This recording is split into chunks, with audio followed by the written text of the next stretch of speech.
Hi friends, welcome to Dhruva study circle. మనం ఈ క్లాస్లో భాగంగా ఈ ఇండియన్ ఎకనామీ సర్వే ఉంది కదా, ఇండియన్ ఎకనామీ సర్వే సంబంధించి మనకు రీసెంట్గా టీజీపీఎస్ సంబంధించి ఈ మ్యాక్రో ఎకనామిక్స్ అని చెప్పేసి మనకు ఉంటుంది. ఈ మ్యాక్రో ఎకనామిక్స్లో భాగంగా మనకి ఏ విధమైన క్వశ్చన్స్ అడిగిండు, ఎక్కడ అడిగిండు అని చెప్పేసి మెయిన్గా స్ట్రెచ్ చేసి ఒకే ఏరియా నుంచి 2-3 క్వశ్చన్స్ పడాయండి. అవి నేను ఎక్స్ప్లెయిన్ చేసే ప్రయత్నం చేస్తాను. యాజ్ వెల్ యాజ్ మనకు సర్వేలో భాగంగా మనకి ఇక్కడ నేను ఓన్లీ మ్యాక్రో ఎకనామిక్స్ సంబంధించి అన్ని అప్డేట్స్ ఇవ్వడం జరిగింది.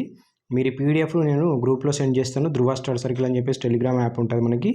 ఆ టెలిగ్రామ్ గ్రూప్లో భాగంగా మీరు ఇవి చూసుకోవచ్చు. ఆల్రెడీ మీకు తెలిసి ఉంటే ఓకే, లేదంటే మినిమం ఇవి చూసుకుంటే జస్ట్ మనకి ప్రతి ఈ సర్వేకి సంబంధించి ఈ టాపిక్ నుంచి అయితే 100% మనకి ఇదే లొకేషన్ నుంచి క్వశ్చన్ పడుతుంది. రైట్, మనకి మీరు ఆల్రెడీ చూసే ఉంటారు. ఇదే లొకేషన్స్ నుంచి 3లో అడగడం జరిగింది, గ్రూప్ 2లో కూడా ఇదే లొకేషన్స్ నుంచి క్వశ్చన్స్ అడగడం జరిగింది. నేను ఒక్కసారి మీకు చెప్పే ప్రయత్నం చేస్తాను. జీడిపికి సంబంధించి మనకు 2022-23 సంబంధించి, అదేవిధంగా 23-24 సంబంధించి ఇక్కడ మనకి ప్రస్తుత ధరలు అని చెప్పేసి, అదేవిధంగా స్థిర ధరలు అని చెప్పేసి మనకు నేషనల్ ఇన్కంలో చదువుకుంటాం కదా. అట్లా ఈ 2022 సంబంధించి మనకు జీడిపి 5 అయితే, అదేవిధంగా మనకి 2023-24 సంబంధించి జీడిపి ఇంత. ఇది ఫిగర్స్. ఈ ఫిగర్స్ మనకు 100% 2 ఇయర్స్ సంబంధించి మనం గుర్తుపెట్టుకోవాలి. 23 గుర్తుపెట్టుకోవాలి, 24 గుర్తుపెట్టుకోవాలి, అదేవిధంగా స్థిర ధరలో గుర్తుపెట్టుకోవాలి, ప్రస్తుత ధరల్లో కూడా గుర్తుపెట్టుకోవాలి. ఇది మనకు స్థిర ధరల్లో అయితే, ప్రస్తుత ధరల్లో ఇది రీసెంట్ ఇయర్కి సంబంధించి. రైట్, ఇక్కడ నుంచి కూడా మనకి క్వశ్చన్ పడ్డదండి. ఇక్కడ ఇయర్ నుంచి క్వశ్చన్ పడ్డది. రైట్, ఇక్కడ వృద్ధి రేట్లు అనేసరికి మనం జనరల్గా మనకి ఇప్పుడు సంబంధించి 2024 కాబట్టి 2024 సంబంధించి 8.2 ఉంది వృద్ధి రేటు. ఇది మనకి ఇక్కడ గ్రూప్ 3లో ఏమడిగిందంటే, ఇక్కడ 21-22కి సంబంధించి 8.7 ఉంది కదా. ఇప్పటిదాకా దాదాపు ఇది హైయెస్ట్ ఉంది 21-22కి సంబంధించి. గుర్తుపెట్టుకోండి, ఇక్కడ మీకు కూడా క్వశ్చన్ పడుతుంది.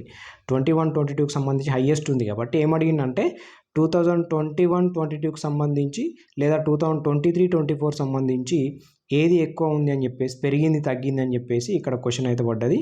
గ్రూప్ 3లో మీరు చూసుకోవచ్చు. సో మనం ఏం చేయాలి, ఇక్కడ ఇవి 4 కూడా మనం గుర్తుపెట్టుకోవాలి. వృద్ధి రేట్లు అంటే 2025కి సంబంధించి అప్కమింగ్ ఇయర్ కూడా 6.5-7% వృద్ధి రేటు ఉంది.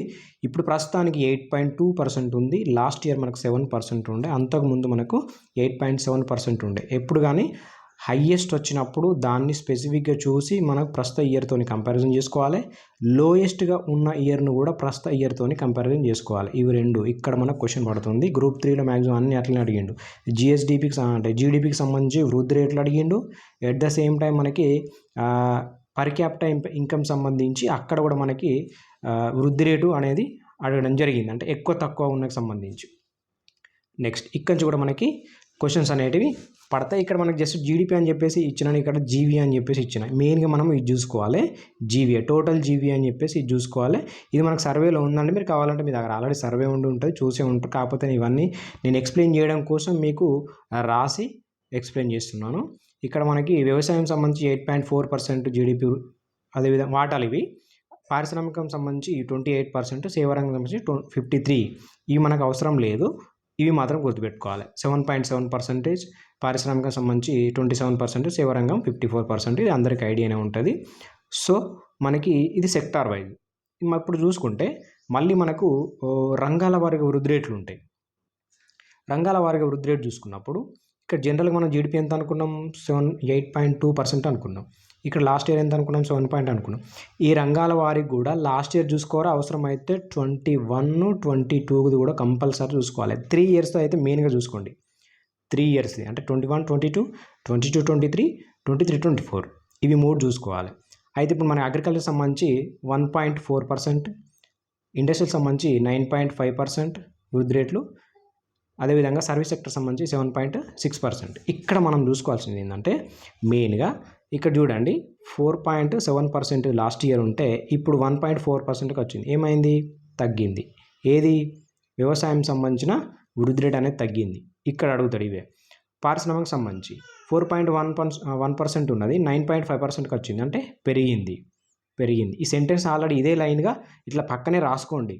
గత సంవత్సరం కంటే పోలిస్తే ఈ సంవత్సరం మనకి వ్యవసాయ రంగం యొక్క వృద్ధి రేట్ అనేది తగ్గింది. ఇది ఒక సెంటెన్స్. రెండో సెంటెన్స్, పారిశ్రామిక వృద్ధి రేటు లాస్ట్ ఇయర్ కంటే ఇప్పుడు పెరిగింది. అదేవిధంగా సేవారంగం సేవా రంగం లాస్ట్ ఇయర్ 9.1 ఉంటే మనకి ఇప్పుడు ప్రస్తుతానికి 23-24 సంబంధించి 7.6%. అంటే ఇది కూడా తగ్గింది. ఇక్కడ పెరిగింది ఏంది? ఓన్లీ ఇండస్ట్రీ సెక్టార్ మాత్రమే వృద్ధి రేట్లో పెరిగింది. కానీ మరి అతి తక్కువ వృద్ధి రేట్ ఏదో ఉంది అంటే మనకి 1.4. ఇట్లా చూసుకుంటే ఎక్కువ వృద్ధి రేట్ ఏదో ఉంది మనకి ఇండస్ట్రియల్, దాని తర్వాత ఏది ఉంది సర్వీస్ సెక్టార్, దాని తర్వాత మనకి అగ్రికల్చర్. రైట్, ఇదొకటి. ఇది కంపారిజన్ మెథడ్లో 100% చూసుకోవాలి. ఇక్కడ నుంచి క్వశ్చన్ పడుతుంది. ఇక్కడ అదే రాసిన నేను. అధిక వృద్ధి రేటు మనకి పారిశ్రామిక రంగం, తక్కువ వృద్ధి రేటు వచ్చేసి వ్యవసాయ రంగం అని చెప్పేసి చూసుకోవాలి. రైట్, నెక్స్ట్ చూస్తే మనకి పర్ క్యాపిటల్ ఇన్కమ్ అని చెప్పేసి అంటాం కదా. ఈ పర్ క్యాపిటల్ ఇన్కమ్ తలసరి ఆదాయం సంబంధించి మనకి ఇవి కూడా మనకి స్థిర ధరల్లో ఉంటుంది, ప్రస్తుత ధరల్లో ఉంటుంది. జనరల్గా మనం పర్ క్యాపిటల్ ఇన్కమ్ అనేది జనరల్గా మనము ఇది ప్రస్తుత ధరలు చూసుకుంటే 1,06,134. ఇదేమో మనకి 1,83,236. సారీ, ఇవి రివర్స్ రాసినట్టున్నా నేను. ఇది ఒక్కసారి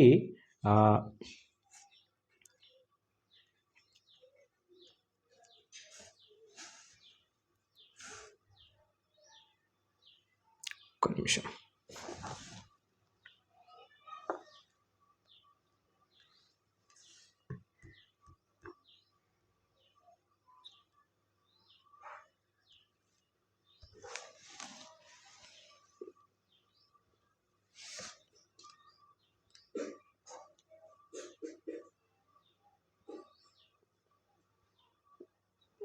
ఓకే, సారీ. అయితే ఇక్కడ విషయం ఏంటంటే మనకు ప్రస్తుత ధరలు ఉంటుంది, అదేవిధంగా మనకి ఓకే అదే అంటున్నా. ఎందుకంటే మనకు ఎక్కువ ఉన్నదంటే అది జనరల్గా మనకు ప్రస్తుత ధరల్లో ఉంటుంది. ఎస్, ఎక్కువ ఉన్నదంటే ప్రస్తుత ధరల్లో ఉంటుంది. అంటే ఇది ప్రస్తుత ధరలకు సంబంధించి, ఇది స్థిర ధరలు, ఇది స్థిర ధరలు చూసుకోండి. ఇది ప్రస్తుత ధరలు. ప్రస్తుత ధరల్లో 1,83,236. మనకి స్థిర ధరలు వచ్చరికి 1,06,134. నేను అడదిటి రాయడం జరిగింది, మీరు ఒకసారి చూసుకోండి. నేను పీడిఎఫ్లో కరెక్షన్ చేసి పెడతాను. రైట్, అయితే ఇక్కడ తలసరి ఆదాయ వృద్ధి రేట్లు మనకి గ్రూప్ 3లో క్వశ్చన్ పడ్డది. ఏమని క్వశ్చన్ పడ్డది అంటే ఇప్పుడు నేను ఏం చెప్తున్నా అంటే 3 years మనం చదువుకోవాలని చెప్తున్నాను కదా. ఇక్కడ 21, 22, 22, 23, 23, 24. అయితే ఇక్కడ 21, 22కి సంబంధించి 18.3% ఉన్న తలసరి ఆదాయ వృద్ధి రేటు. ప్రస్తుతానికి మనకు 8.1% అనేది ఉన్నది. దీన్ని మీరు ప్రస్తుతానికి ఏపీతోని కంపారిజన్ చేసి చూసుకోవాలి, ఎక్కువ ఉన్నదా తక్కువ ఉన్నదా. రైట్, ఇక్కడ మనకు తెలంగాణకు సంబంధించి అయితే 11% ఎబో ఉంటుంది. సో అట్లా ఎక్కువ ఉందని చెప్పేసి కంపారిజన్లో చూసుకోవాలి. ఏపీది అయితే మరి ఎంత ఉందని చెప్పేసి చూసుకోవాలి. నాకు ఏపీ ఎకనామిక్ సంబంధించి పెద్దగా టచ్ లేదు, ఓన్లీ అందుకే ఇండియన్ ఎకనామీ తెలిసింది చెప్పడం జరుగుతుంది. ఇట్లా మనము ఈ 3 yearsకి సంబంధించి కంపారిజన్ చూసుకోవాలి. 8% ప్రస్తుతానికి ఉంటే అంతకుముందు 13%, అంతకుముందు 18%. ఇక్కడ ఎందుకు పడ్డదంటే హైయెస్ట్ గ్రోత్ రేట్ అనేది ఉన్నది ఇక్కడ పర్ క్యాపిటల్ ఇన్కమ్ సంబంధించి అడిగిండు. 2021 నుంచి 22 కంటే ఇక్కడ 23, 24 కంటే ఎక్కువ తలసరి ఆదాయం ఉందని చెప్పేసి అడుగుతాడు. కానీ కాదు, తక్కువ ఆదాయ వృద్ధి రేటు ఉంది, తలసరి ఆదాయ వృద్ధి రేటు అనేది తక్కువ ఉంది. అట్లనే నెక్స్ట్ చూసుకుంటే మనకు